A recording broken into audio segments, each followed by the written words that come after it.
à tous, je suis ravie de vous retrouver pour une nouvelle émission BVE, Booster votre énergie. Le B, c'est bouger le corps, le V, c'est vibrer avec le cœur et le E, c'est écouter son intuition. Et aujourd'hui, je suis ravie d'inviter Elina Vorger. Bonjour Elina. Bonjour Nathalie, c'est moi qui suis ravie de participer à ta belle émission. Merci. Alors pour te présenter, pour les personnes qui ne te connaissent pas, tu es thérapeute, médium, tu es thérapeute en hypnose et en soins énergétiques, Voilà. formatrice, fondatrice du centre Ève de médecine douce à Aix-les-Bains. Mais tu es aussi l'auteur de nombreux ouvrages de développement personnel et surtout un succès que ça a été l'initié, ce roman. Et puis aujourd'hui, on est ensemble pour parler de ton dernier roman qui vient de sortir le 20 juin. Je vous le montre, qui s'appelle Une seconde chance sur Terre. Alors regardez en plus la couverture, hop, voilà, qu'on voit bien. C'est de reprendre bien son pouvoir de décision en main aux éditions Exergue. Alors la première question que j'ai envie de te poser, qu'est-ce qui t'a donné envie d'écrire ce roman? Alors, moi, il faut savoir que j'écris vraiment avec le cœur, avec les tripes.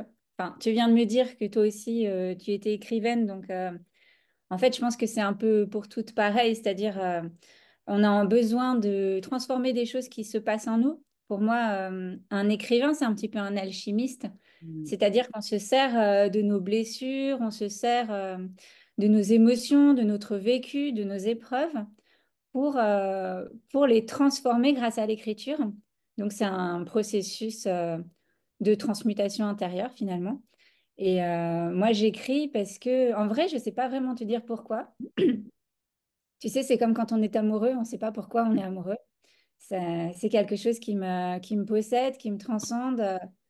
Disons que je suis malheureuse si j'écris pas. Et je pense que j'ai toujours été différente des gens. J'ai toujours été hypersensible, un petit peu mal à l'aise avec mes émotions. Je me suis toujours sentie à part. Et j'ai toujours eu un cahier, toujours eu un calepin où en fait je pouvais enfin être moi et grâce aux mots qui coulent, je peux être moi et je peux présenter cette vraie facette au monde. C'est vrai que on le ressent dans le livre, cette authenticité aussi. Et pour donner un petit peu le contexte du livre, c'est l'histoire d'un homme qui revient de la mort pour réaliser un de ses plus grands rêves. Et est-ce Voilà. que tu pourrais nous en dire un petit peu plus? Après, on va pas tout dévoiler, parce que ça. Mais là, qu'est-ce que tu pourrais, Donc, toi, le pitch du livre? alors, c'est l'histoire de Michael. C'est un homme qui a 40 ans, qui a une famille, une super maison, un super emploi. En fait, il a tout pour être heureux, mais il est un petit peu en pilote automatique. Il se reconnaît plus. Il a une vie qui fait pas de sens. Et un soir, sur l'autoroute, il roule vite, trop vite, et un camion roule en contresens, et c'est l'accident. Et quand Michael se réveille, en fait, il est plus dans sa voiture, il est même plus dans son corps, il est dans un autre espace et face à lui, il y a deux chemins. Et ces deux chemins, il ne sait pas lequel choisir. Bon, il finira par prendre celui qui revient vers la vie. Mais finalement, cette expérience de mort imminente lui aura appris, enfin, l'aura aidé à se questionner sur le sens véritable de sa vie. Avoir vu la mort en face de si près va le pousser à se demander ce qu'il pourrait faire pour qu'il soit vraiment vivant. En fait, le fait de mourir l'a ramené à la vie finalement. Ouais, il y a vraiment, toi, de se lever, de vibrer avec le cœur. On voit, toi, dans l'émission, c'est ça. Et c'est là, on voit qu'il va aller chercher ce qu'il a toujours voulu faire et qu'il s'était pas donné les moyens ou qu'il n'a pas été écouté de cette petite voix intérieure. Mais c'est tout à fait ça. Et d'ailleurs, ce livre parle de ça. Moi, j'ai l'impression que nos plus grandes épreuves ou même nos maladies ou nos drames, c'est souvent, c'est pas une punition, je pense que c'est pour nous réveiller. C'est quand on n'est pas sur notre bon chemin d'âme, d'incarnation, c'est vraiment pour réveiller notre âme, nous réveiller à ce qu'on est venu faire sur Terre et qu'on avait peut-être oublié. Mm. Et c'est vrai que c'est bien, et c'est là que le titre, voilà, une seconde chance sur Terre, et parfois, voilà, on peut passer à côté de sa vie, en fait, en étant sur Terre. en étant dans, voilà, comme Michael, hein, dans le livre où tout va bien, hein, il a toute la sécurité, mais il manque quelque chose, il manque du sens. Et c'est vraiment cette épreuve qui lui permet d'aller eh bien de faire ce chemin intérieur et qui est pas facile. Hein, vous verrez hein, dans le livre, on voit tous les. Oui, c'est pas facile. Il s'est un peu pris un mur dans la tête, mais pour le réveiller. Mm, Et bon, bah, j'aimerais rassurer les lecteurs. Ça parle de mort imminente et de blessures, mais ça parle surtout de résilience, de résurrection, de suivre sa voie, d'oser enfin ses rêves. Parce que finalement, c'est simplement quand on s'aperçoit que la vie est fugace et que tout peut s'arrêter demain, que vraiment chaque seconde prend une force inestimable et qu'on comprend l'importance de se battre pour nos rêves et de laisser une trace et se battre pour ce qui a vraiment, véritablement de la valeur, en fait. c'est clair, et j'aime bien, tu vois, ça, c'est vrai que ça nous permet de nous questionner, hein, donc je pense que le lecteur, il pourra se questionner, et j'aime bien te dire, c'est de poser aussi la question au lecteur, de leur dire, si vous aviez une seconde chance sur Terre, qu'est-ce que vous feriez? Et de nous répondre dans le chat, si vous avez, vous voyez, de prendre quelques instants et de juste Ah, se super poser, idée. Oui.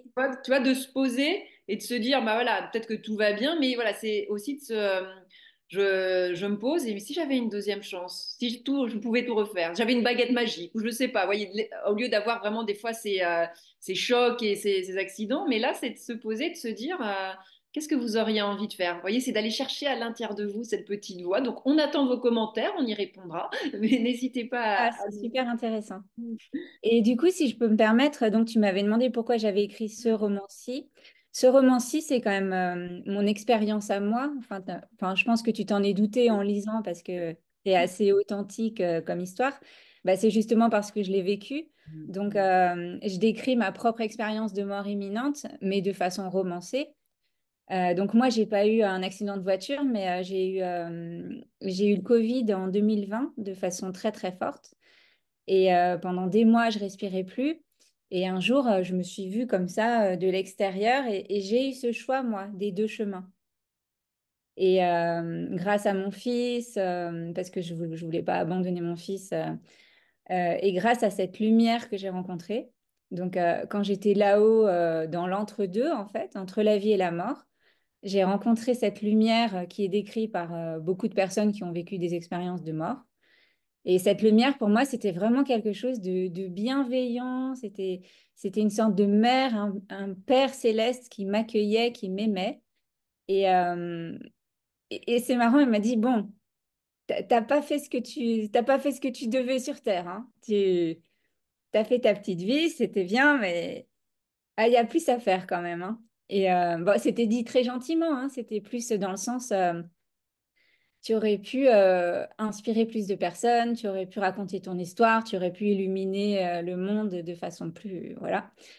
Donc à ce moment-là, j'ai ressenti un regret, tu vois, comme un si non réalisé. Et j'ai dit oui, oui, j'ai encore à faire et j'ai envie de revenir, d'écrire et de partager tout ça. Et à ce moment-là, je me suis sentie chuter de 20 étages et je suis revenue dans mon corps. Bon, après, s'en est suivi un petit peu de convalescence, forcément. Mais du coup, depuis, j'écris, tu vois. Tu réalises Et, voilà ce rêve. Ouais, il faut savoir avoir un déclencheur en fait qui te permet. Et, en fait voilà, on sent bien hein, dans le livre. En fait, voilà, je m'en suis douté aussi que c'était ton histoire, mais c'est ça qui est beau et de voir. En fait, ce qui est bien aussi, c'est de faire passer des messages grâce à des romans initiatiques avec voilà avec des personnages. Et ça nous permet effectivement eh bien d'avoir cette double en fait du roman et en plus bah, de ce questionnement et voilà de nous faire passer des outils hein, que tu donnes et tout dans le livre donc c'est vraiment bien. ah bah, ça me fait plaisir que tu me dises ça parce que avant, donc j'ai écrit 5 ouvrages de développement personnel. Il y avait 3 guides et 2 petits cahiers. Et ça s'adressait vraiment à des gens qui étaient déjà initiés, en fait, vraiment dans le développement personnel.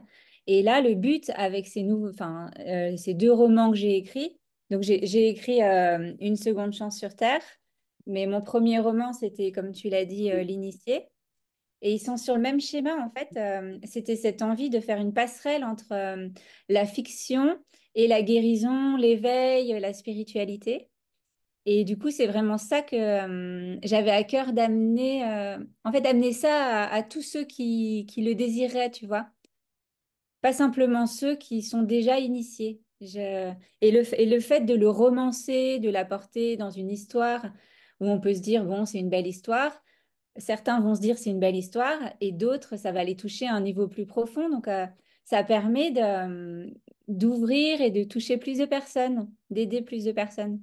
Et en plus, je trouve qu'il sort vraiment très bien pour l'été parce que c'est vraiment un roman de l'été qui se lit facilement. Donc là, de sortir le 20 juin et tout ça, ça va vraiment être, voilà, ça peut vous accompagner dans un café ou sur la plage, voilà. Et une fois qu'on commence, c'est ça, on n'arrive plus à s'arrêter. Et c'est ça que j'aime avec ces romans initiatiques, c'est que on est dans l'histoire et après, bah, on a envie de lire. Alors moi, j'étais en déplacement à Paris, tu vois, bah, je l'avais dans le train ou quand j'avais un petit peu de temps, bah, voilà, une fois qu'on est dedans, et bah, on ne décroche plus jusqu'à la fin. Mais en plus, ce qui est bien, c'est qu'on est en haleine hein, jusqu'à la fin.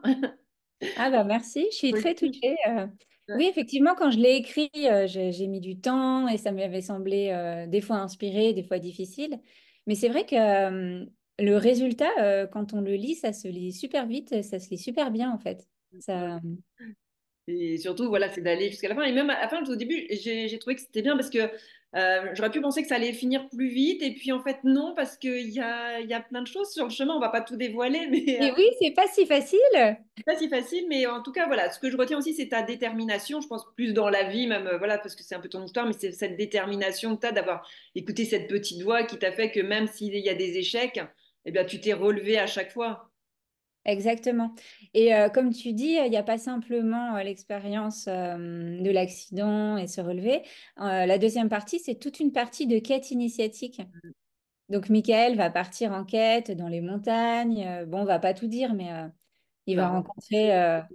une sorte de vieux sage qui va l'aider à comprendre quelle est sa mission de vie. Enfin, voilà, ensuite, il y a tout un cheminement intérieur pour d'abord guérir de ses blessures, euh, comprendre quelle est sa destinée, puis après aller l'assumer. Et comme ça, quand il revient et redescend de ses montagnes, de sa retraite initiatique, il est prêt à prendre son bâton de pèlerin et aller guider le monde.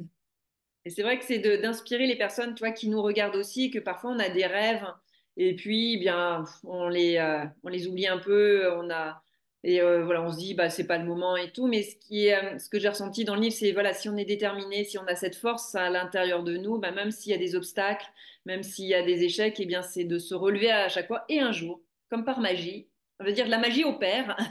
Et c'est vraiment un long cheminement, voilà, de trouver, voilà, je ne veux pas en dire plus, mais voilà, allez lire, lisez le livre et vous verrez, c'est vraiment inspirant, en tout cas ton histoire et ton vécu voilà, qui est autobiographique. Hein.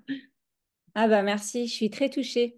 Et je voulais rebondir sur la magie. En fait, pour moi, la magie arrive quand on ose sortir de notre zone de confort.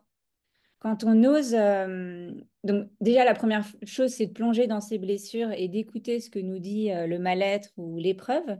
Et une fois qu'on a compris ça, euh, vraiment se sortir de ce dont on a l'habitude de faire, aller vers voilà, ce que tu dis, cette mission de vie, cette petite étoile au loin, ce projet, cette vocation, même si ça nous semble impossible, parce que c'est hors de sa zone de confort que la magie peut arriver.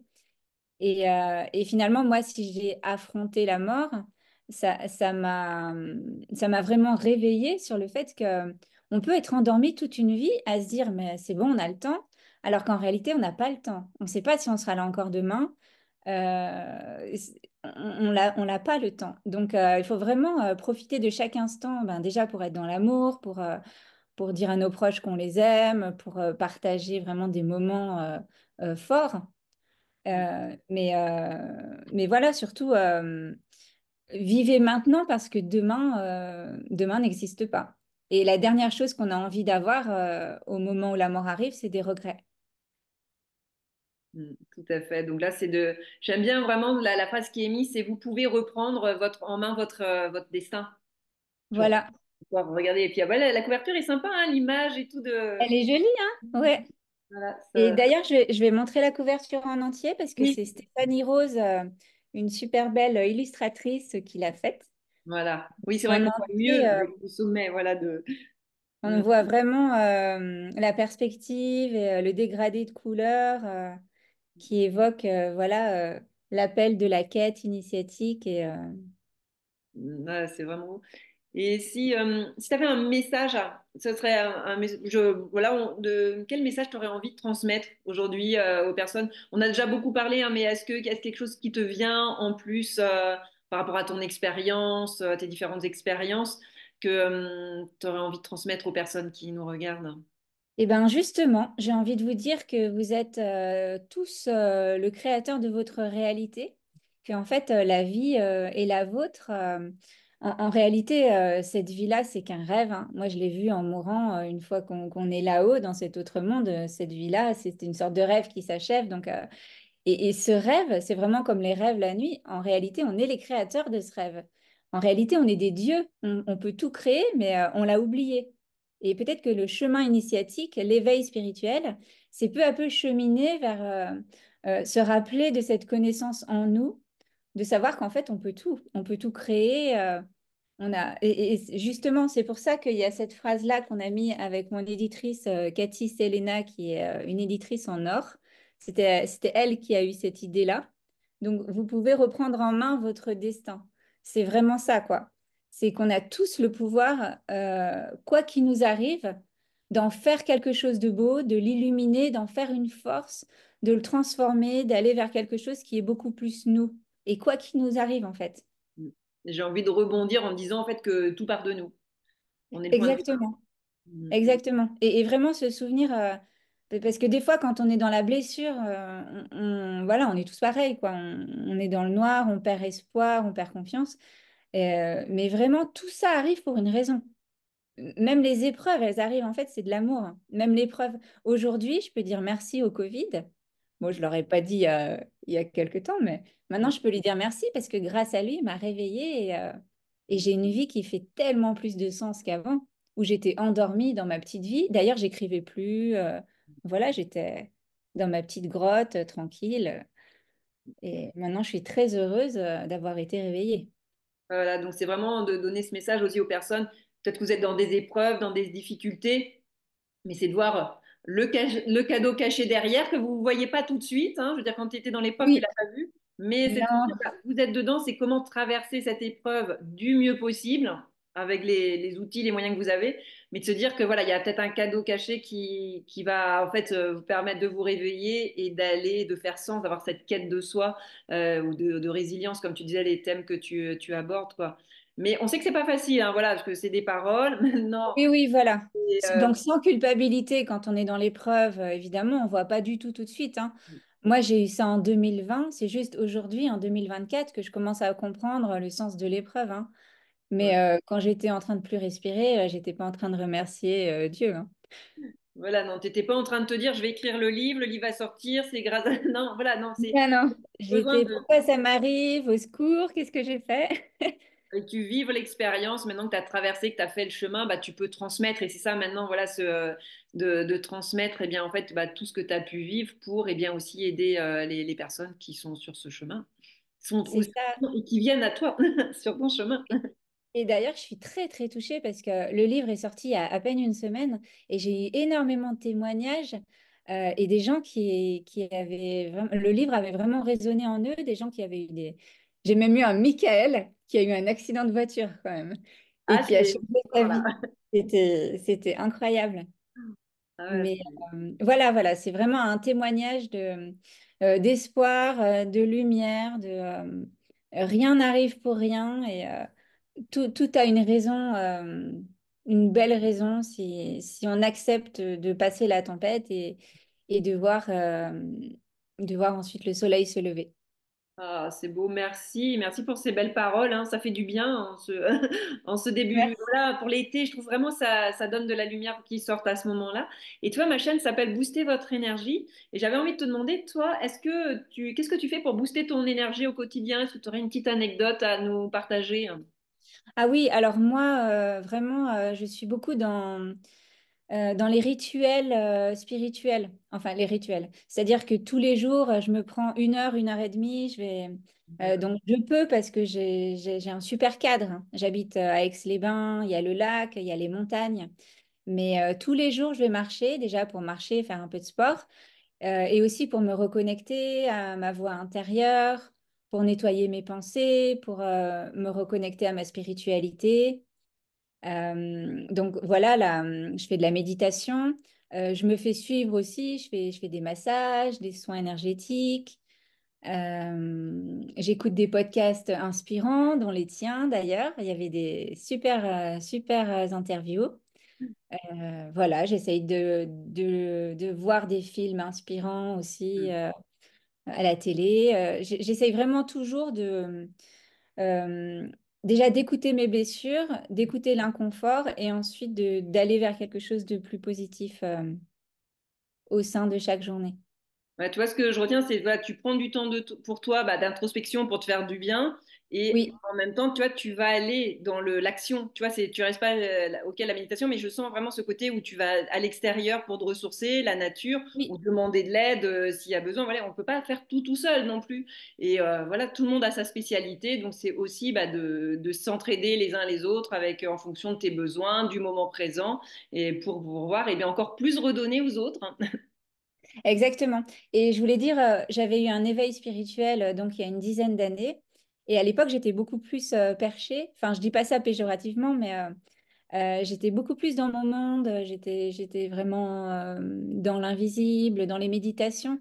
Et depuis quelques années, je suis vraiment revenue dans le concret. Donc, pour moi, la spiritualité, elle est vraiment incarnée. Enfin, la spiritualité, c'est un papillon qui vole à côté de moi. C'est une discussion avec une copine. C'est pas dissocié, en fait. C'est ici, maintenant. Il faut vraiment être incarné. C'est ça le but de la vie, en fait. C'est d'être un être spirituel incarné dans son quotidien. Sinon, ça sert à rien si on est juste là-haut. Bah oui, voilà. Et en plus, toi, tu as eu un parcours, hein, je crois que tu es parti en Australie, tu as tout lâché. Donc, c'est vraiment, voilà, t'as eu, c'est l'expérience, en fait, de la vie qui fait que tu es aussi la personne que tu es aujourd'hui grâce à tout ce bagage. Oui, oui, j'ai beaucoup cheminé, ouais. Mm. Est-ce J'ai que, beaucoup voyagé. Et d'ailleurs, je me sers beaucoup de mes voyages dans l'écriture de mes romans. Hmm. Bah oui, tu vois, c'est vraiment, bah, en plus, ça permet d'être plus concret et d'avoir, bah, tu vois, ce que je ressens, en fait, c'est vraiment de bouger. Le fait que tu bouges, que tu ailles à l'extérieur, bah, ça te permet bah, d'avoir l'inspiration, d'avoir, eh bien, cette connexion aussi, eh bien, pour avancer tous les jours, hein. Mais tout à fait. Moi, je trouve que le voyage intérieur ne se passe pas s'il n'y a pas un voyage extérieur aussi. Ouais, c'est vraiment l'association des deux.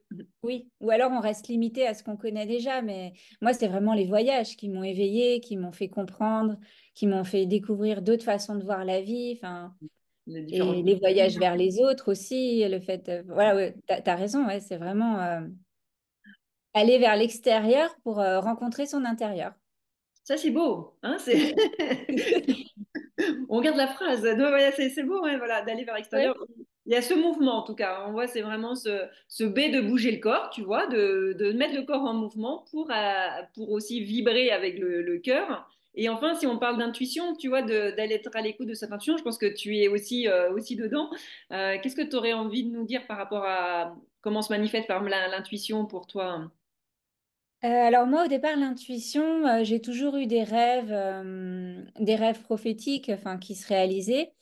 Mais c'est vraiment, j'ai envie de dire à tout le monde que ça se travaille en fait. C'est comme faire du vélo. Au départ, j'avais pas de vision et il fallait que je médite pendant 1 heure pour avoir un semblant de ressenti. Et maintenant, après 15 ans d'expérience, donc bien sûr, j'en fais tous les jours. Je suis thérapeute, je suis formatrice. Tu vois, c'est mon lot quotidien. Mais maintenant, j'ai tellement travaillé mes capacités intérieures que je peux avoir des visions surtout instantanément, en fait. Donc Donc, là, ce que je retiens vraiment, hein, c'est l'expérience. C'est comme un muscle, hein. On fait du sport, on s'entraîne pour voilà, Exactement. faire comment. Bah, là aussi, l'intuition, le ressenti intérieur, eh ben, ça se travaille aussi. Et puis, plus vous allez avoir d'expérience, plus ça va être facile après, même pour prendre des décisions, pour avancer. Exactement. Et puis, c'est pas un don, en fait. C'est pas parce que grand-mère a eu lisé la boule de cristal. C'est pas ça. On a tous en nous des ressentis qui s'expliquent, qui se décrivent de façon différente. Il y en a, ce sera une sorte d'intuition, d'autres des rêves, d'autres des ressentis corporels. D'autres comme moi, je suis vraiment dans les flashs, dans les visions, donc je vois des scènes. Mais ça arrive plus tard, en fait. C'est du travail, de la méditation, du lien aux gens. Faut s'intéresser aux gens, en fait, hein. Moi, mes premières visions sont arrivées quand j'étais en cabinet et que je voulais absolument aider les personnes en face de moi. Je voulais trouver la cause du problème. Non. Et c'est en posant ma main sur les personnes que d'un coup, la cause du problème m'apparaissait, au fait. La connexion se faisait en fait grâce au corps. Voilà. Donc pour moi, la vision, c'est pas une sorte de chose égocentrique qu'on veut avoir pour avoir des pouvoirs ou des dons. C'est vraiment quelque chose qu'on veut développer pour aider l'autre et s'aider soi, c'est-à-dire faire les meilleurs choix de vie, aller vers ce qui nous correspond. Mais on a tous des ressentis. On est On a d'accord. tous, euh, voilà, il y a certaines personnes avec qui ça vibre, on sent tout de suite que ça marche. D'autres personnes où on sent une sorte de mur. Donc, on a tous ces ressentis. Après, à nous d'oser leur ouvrir la porte, leur faire une place et peu à peu les développer. Puis, ça va vite après quand on s'y Ouais. met. C'est vrai, mais je pense que la clé aussi, c'est de prendre du temps seul, tu vois, pour, comme tu dis, toi, ton rituel d'avoir ces connexions avec toi-même pendant 1 heure et demie chaque jour, bah, ça te permet de les développer. C'est vrai que si on est tout le temps dans l'action rapide, dans le brouhaha, c'est sûr que ça va mettre plus de temps. Il y aura on aura peut-être moins, ils seront là, mais on n'arrivera peut-être pas à tout capter. Oui, parce que en réalité, il y a le mental qui prend toute la place. Et pour arriver à un espace de vision pure, il faut s'extraire du mental. C'est pour ça que la méditation marche bien, parce qu'elle permet de regarder les pensées passées et les pensées disparaissent, s'étiolent. Et ensuite, on est dans cet état de vacuité, mais c'est un vide plein de possibles, en fait. C'est le tout, on va dire. Et une fois qu'on est dans cet état-là, on peut avoir des flashs. Mais tant qu'on essaye d'en avoir, on est dans le mental, ça marche pas. Voilà, faut, comme tu dis, vraiment avoir une parenthèse, des parenthèses spirituelles où on peut juste s'accueillir, faire le vide et attendre que ça vienne. Voilà. Et puis ça arrivera au moment où ça arrivera. Et des fois, c'est bien, ces flashs, ça peut être sous la douche, dans la voiture. Tu vois, moi, des fois, ça m'arrive. En fait, une fois, voilà, et c'est ça. Et ça, c'est vraiment, voilà, il y a différentes façons, en fait, de pouvoir être à l'écoute et de développer l'intuition. Mais voilà, on l'a tous en nous. Exactement. Et à nous de voir comment, et si ça appelle ou pas, hein. Mais franchement, ça fait des années, tu vois, que je suis sur le sujet et tout. Et de plus en plus, ce qui est bien, c'est que ça se démocratise. Et ça, au début, tu vois, c'était un peu tabou, moi, quand j'en parlais, même en entreprise ou avec des chefs d'entreprise, tu vois. Et une fois, j'avais eu cette remarque de quelqu'un, d'un chef d'entreprise qui disait, mais si j'utilisais pas mon intuition, comment je ferais? Parce que les journées j'ai tellement de choses à penser que quand il y a des décisions à prendre, et des fois, il faut aller vite. Et c'est l'intuition pour cette personne, tu vois, qui lui permettait de traiter autant de sujets parce qu'il avait appris à se connaître. Je trouvais ça bien parce que d'aller aussi dans le monde de l'entreprise et que les personnes me disent, bah oui, je l'ai et je l'utilise. Donc, c'était un beau témoignage. Ah oui, j'ai vu que tu agissais en entreprise. Je trouve ça super, je trouve ça génial. Oui, c'est faire de la prévention et d'aller en fait bien donner ces clés, ces outils bien pour que les gens puissent se connecter, tu vois, à ce ressenti intérieur pour avancer. En fait, l'objectif c'est d'apprendre à mieux se connaître pour être aussi plus efficace dans les projets qu'on peut avoir ou les objectifs qu'on veut réaliser. Donc, Ah ben c'est chouette. Et aussi, il y a un bon exercice pour développer l'intuition, c'est la méditation guidée. alors vas-y, dis-nous, qu'est-ce que tu pourrais donner comme exemple? Ben, la méditation guidée, c'est-à-dire on peut commencer par respirer plusieurs fois, apaiser son corps dans son entier. D'ailleurs, c'est le protocole d'hypnose qui est dans le livre. Ah ben voilà, d'accord. Donc comme ça, c'est un bon teasing ça. On va voir. Voilà. Donc je ne le dis pas. Allez lire le livre.